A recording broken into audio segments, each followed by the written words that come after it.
Welcome viewers. आज हम बात करेंगे डेल्टा स्ट्रेन और उसके वेरिएंट डेल्टा प्लस के बारे में। इनका ओरिजिन कब, कैसे, कहाँ हुआ, क्यों इनको वेरिएंट ऑफ कंसर्न की लिस्ट में डाला गया, इनके कॉमन सिम्टम्स क्या हैं, वैक्सीन इन पर कितनी असरदार है, मोनोक्लोनल एंटीबॉडी ट्रीटमेंट का इन पर कितना असर है। इन सब सवालों का जवाब जानने के लिए इस वीडियो का कोई भी पार्ट आप मिस ना करें।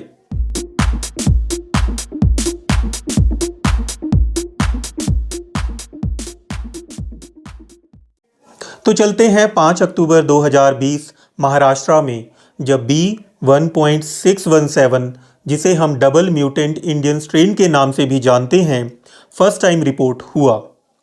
इस डबल म्यूटेंट इंडियन स्ट्रेन यानी कि B1.167 से 3 वेरिएंट्स बने। पहला कप्पा स्ट्रेन 15 नवंबर 2020 को रिपोर्ट हुआ, दूसरा डेल्टा जो 21 नवंबर 2020 को रिपोर्ट हुआ, और तीसरा जिसका कोई नाम नहीं दिया गया 14 दिसंबर 2020 को रिपोर्ट हुआ। यह डबल म्यूटेंट इंडियन B1.167 आखिरी बार 25 फरवरी 2021 को रिपोर्ट हुआ।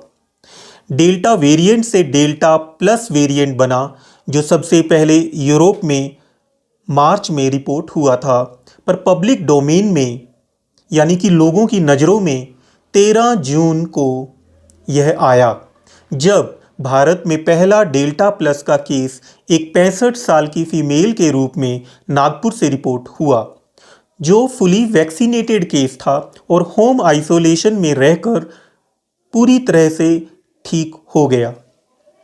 इसका सैंपल 23 मई को लिया गया था और 16 जून को रिपोर्ट आई। अभी तक डेल्टा प्लस के 51 केसेस पूरे भारत की 12 स्टेट्स में रिपोर्ट हो चुके हैं।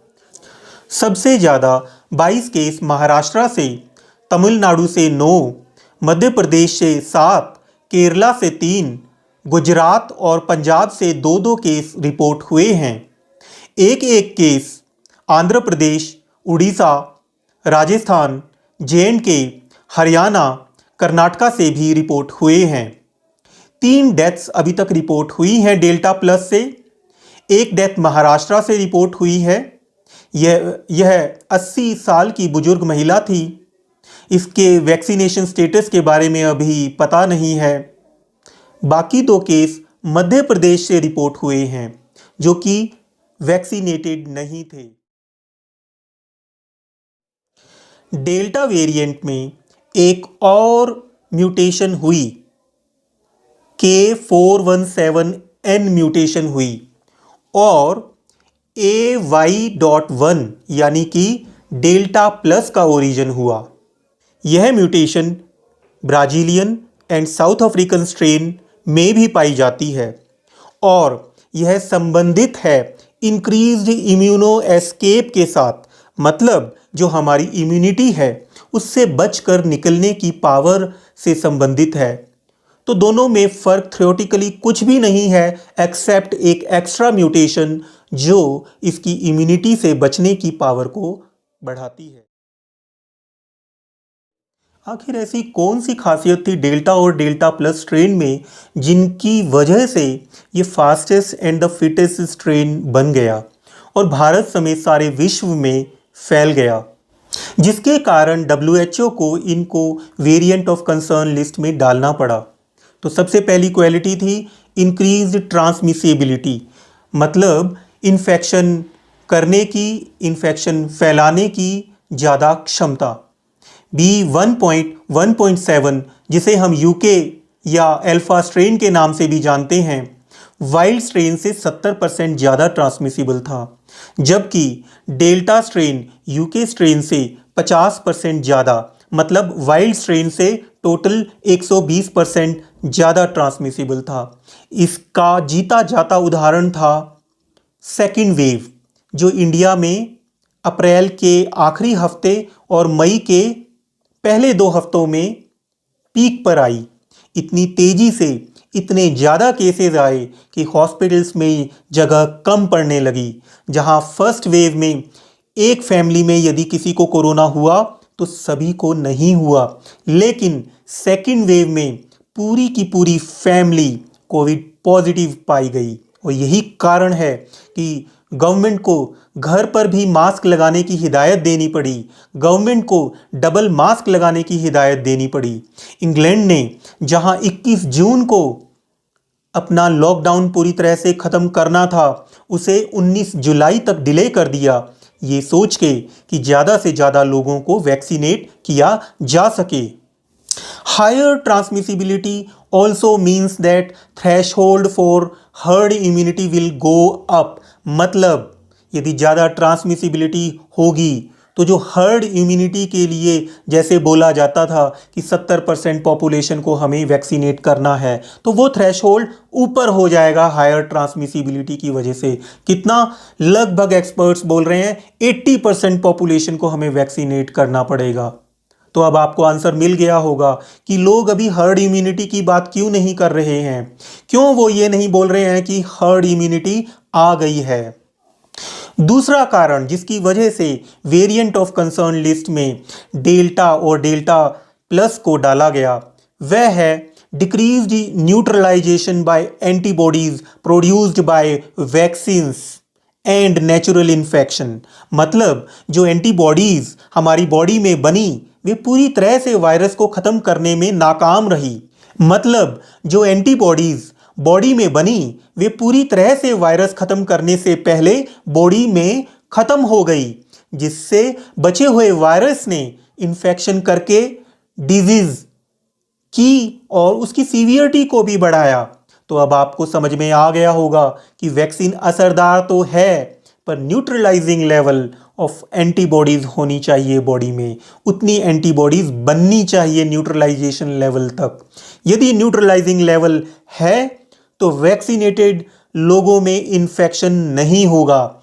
री इन्फेक्शन भी तभी होगा यदि न्यूट्रलाइजिंग लेवल ऑफ एंटीबॉडीज़ नहीं होंगी। तो अब आपको आंसर मिल गया होगा कि वैक्सीनेटेड लोगों में जो इन्फेक्शन हुआ, मतलब ब्रेक थ्रू इन्फेक्शन हुआ, वह न्यूट्रलाइजिंग लेवल ना होने की वजह से हुआ। री इन्फेक्शन हुआ जिन लोगों को पहले कोविड था। क्यों हुआ? क्योंकि neutralising level of antibodies infectious cases में नहीं बन पाई। तो इसीलिए वैक्सीनेशन कोविड पॉजिटिव लोगों में भी बहुत जरूरी है। किसी भी वैक्सीन की सिंगल डोज 30% केसेस में डेल्टा वायरस या उसके वेरिएंट्स के अगेंस्ट प्रोटेक्शन देती हैं। दूसरी भाषा में कहो कि 30% केसेस में न्यूट्रलाइजिंग एंटीबॉडीज बनाती हैं और प्रोटेक्शन देती हैं। जबकि यदि 2 डोजेज लगेंगी, चाहे वो एस्ट्राजेनिका हो, फाइजर हो, तो वो 80 से 90% के बीच में ही आपको देंगी, न्यूट्रलाइजिंग एंटीबॉडीज देंगी, आपको प्रोटेक्शन देंगी। मतलब ये जो न्यूट्रलाइजिंग एंटीबॉडीज बनती हैं ये व्यक्ति पर डिफर करती है। इंडिविजुअल अलग अलग लोगों में अलग अलग लेवल बनते हैं, इसीलिए यह 80% तक है। तीसरा कारण जिसके कारण डेल्टा या डेल्टा वेरिएंट्स को वेरिएंट ऑफ कंसर्न्स के लिस्ट में डाला गया कि कन्वर्जेंट प्लाज्मा में जो एंटीबॉडीज हैं वह भी डेल्टा वायरस को न्यूट्रलाइज नहीं कर पा रही हैं। और आपको पता है कि आजकल इंडियन पॉपुलेशन में 80% डेल्टा वायरस सर्कुलेट हो रहे हैं, तो 80% लोगों में प्लाज्मा थेरेपी फेल्ड है। तो आपको उत्तर मिल गया होगा कि क्यों ट्रीटमेंट प्रोटोकॉल से प्लाज्मा थेरेपी को हटाया गया। क्यों? क्योंकि 80% केसेस में वो काम नहीं करने वाली है। चौथा कारण जिसकी वजह से डेल्टा वायरस और उसके वेरिएंट डेल्टा प्लस को वेरिएंट ऑफ कंसर्न लिस्ट में डाला गया, मोनोक्लोनल एंटीबॉडी जो कॉकटेल ट्रीटमेंट जो इंडिया में हाल ही में under emergency use authorization Cipla और रोच ने उतारा था, जो कि लगभग 60,000 रुपए का पड़ता था, वह भी डेल्टा या डेल्टा प्लस को न्यूट्रलाइज नहीं कर पा रहा है। ये जो मोनोक्लोनल एंटीबॉडीज होती हैं ये लैब में तैयार हुई एंटीबॉडीज होती हैं जो पुराने वायरस के हिसाब से डिज़ाइन की गई थी, लेकिन डेल्टा में जो म्यूटेशंस हुई उसकी वजह से ये उसकी अगेंस्ट भी काम नहीं कर रही हैं, क्योंकि म्यूटेशन से स्पाइक प्रोटीन्स बदल गए जिससे डेल्टा एंड इट्स वेरिएंट्स इम्यूनोस्केप कर रहे हैं, मतलब हमारी इम्यूनिटी से बचकर निकल रहे हैं। इसलिए भी वेरिएंट ऑफ कंसर्न लिस्ट में डेल्टा और डेल्टा प्लस को डाला गया। Increase the transmissibility, immuno escape, cell to cell infection, decrease level of neutralizing antibodies, viral load patients में ज़्यादा होने लगा इन सब कारणों से, जिससे निमोनिया भी ज़्यादा होने लगा और जल्दी होने लगा और ऑक्सीजन की रिक्वायरमेंट ज़्यादा होने लगी। अब आप समझ गए होंगे कि जहां फर्स्ट वेव में ऑक्सीजन की कमी नहीं हुई थी, वहीं दूसरी वेव में हॉस्पिटल्स में ऑक्सीजन की कमी से पेशेंट्स मरने लगे। अब बात करते हैं सिम्टम्स की। कोरोना चाहे किसी भी स्ट्रेन से, वेरिएंट से हुआ हो, सर्दी, खांसी, जुखाम, बलगम, शरीर में दर्द होना, सिर दर्द होना, जॉइंट पेन होना कॉमन है। पहली वेव में जो वाइल्ड वायरस की वजह से थी, उसमें प्रोमिनेंट सिम्टम्स थे लॉस ऑफ स्मेल, टेस्ट। लेकिन दूसरी वेव में एडेड सिम्टम्स आने लगे, जैसे कि जीआई सिम्टम्स यहां पर ऐड हो गए। नोजिया, वॉमिटिंग, पेट में दर्द होना, उल्टी आना। और एडेड जो क्या आने लगा कि माइक्रोथ्रोम्बाई बनने लगे। जब माइक्रोथ्रोम्बाई आपके हाथ पैर की उंगलियों के ब्लड वेसल्स में जाएंगे तो वहाँ गैंग्रीन हो जाएगा। जब आपकी जो आंतें हैं वहाँ पर माइक्रो वेसल्स में जाएंगे तो गैंग्रीन बनेगा। सिर दर्द सेकेंड वेव में मोस्ट कॉमन सिम्टम रहा, क्योंकि सेकेंड वेव डेल्टा वेव की वजह से थी, तो सिर दर्द भी एक प्रोमिनेंट मोस्ट कॉमन सिम्टम रहा डेल्टा वेरिएंट्स की वजह से। और जो एडेड सिम्टम्स आए वो थे hearing loss, headache, sore throat, severe tonsillitis, running nose. तो दोस्तों, कैसा लगा यह एपिसोड? यदि जानकारी अच्छी लगी तो वीडियो को लाइक एंड शेयर जरूर करें। और हाँ, यदि कोई कंफ्यूजन हो, कोई प्रश्न हो तो कमेंट बॉक्स में जरूर लिखें। और आप यदि ऐसा वीडियो देखते रहना चाहते हैं तो मेरे चैनल को सब्सक्राइब करें। और हाँ, नोटिफिकेशन बेल को क्लिक करके ऑल वाला ऑप्शन जरूर चूज करें। तो मिलते हैं अगले वीडियो में।